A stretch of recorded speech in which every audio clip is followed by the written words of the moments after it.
Hi, guys. Welcome back to another podcast session at SEO Melbourne. I'm Girish from SEO Melbourne here. I'm going to be having a chat to you today about how to improve your website's on page structure and what can you do in order to increase your website's organic search visibility.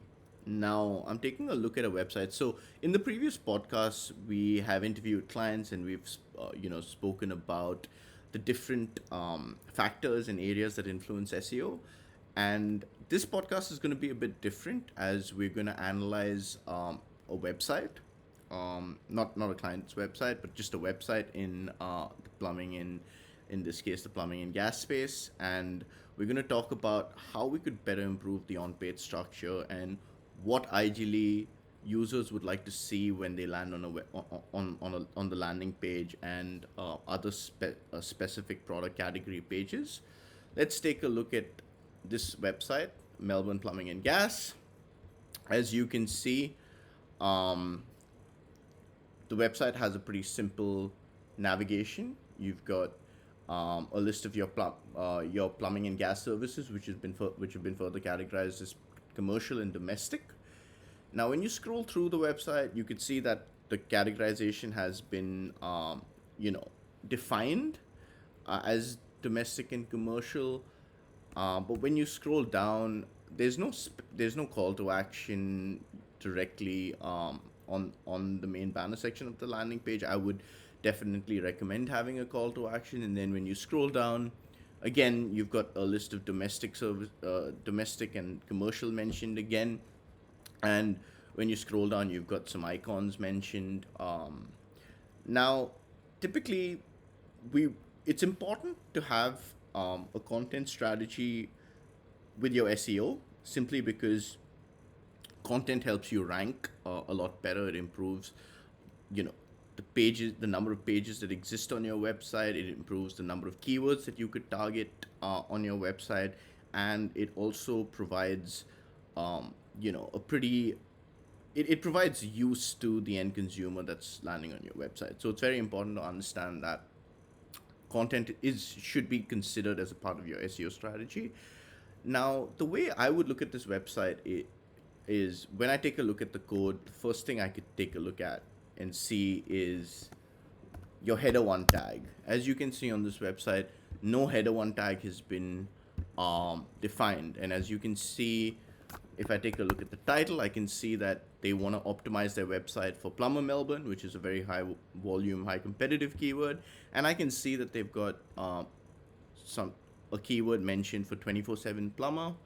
Um, so these are ideally the two keywords that they want to rank their optimize their website for, which means that the keyword on the homepage need to focus the metadata of the keywords on the homepage need to focus on these two ideally. So now I would show you what a good website structure is and how you it would be better to structure your website. Now let's take a look at another website, um, and let's take a look at what these guys have done. Gallon Plumbing, in same plumbing company in the space. They also have categorized their website based on residential and commercial, but over here it seems like their residential and commercial plumbing, their residential, they've got more services under residential than commercial, and then you've got a list of locations that they want to target. Now, when you scroll down their website, you could see that they've got a list of services that are mentioned over here. As you could see, they've got gutter cleaning, emergency plumbing, and if you scroll down further, you could see that they've got a lot of content about why choose them. They've got new businesses that they've worked with. They've got a list of areas that they focus on, their clients. They've got um, testimonials from their clients, and then they've also delved into categorizing. They've started creating projects, the list of jobs that they've done across these different areas of plumbing that they have. As you can see, when you flick through them, you can see, you know, bathroom services. They've got hot water services. They've got gas repair and installation services. So they've categorized their website, as you can see, pretty well. And when you go further down, they've got a blog section. So they've got very specific blogs to each category. Now let's go and take a look at what a category page on their website looks like. Let's go to block trains, for example. Now when you go into a category page, you've got the main title, which is great. You've got the breadcrumbs. Now breadcrumbs are a very important part of SEO, as they are very important to user experience. Like when users are about 3 or 4 pages deep within your website, this helps them navigate back to where they should be going to, or how deep they are into your website. If you've got a website structure that digs deep and you've got many different levels of pages, this is very important to help you navigate back.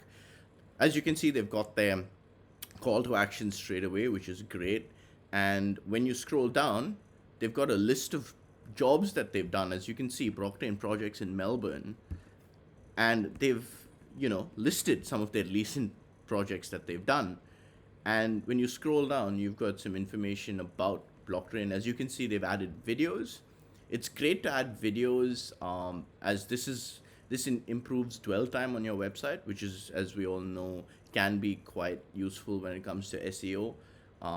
And you scroll further down, they've got a list of action items for block trains, what their plumbers focus on, valuable content to a user landing on the site. And then you scroll down, they've got a list of all the services that they provide towards the bottom. And this seems to be there on almost every service page that they have. And when you scroll down, you've got a list of blog content that are specific to block trains, as you can see. And this is very essential for an SEO strategy to be successful.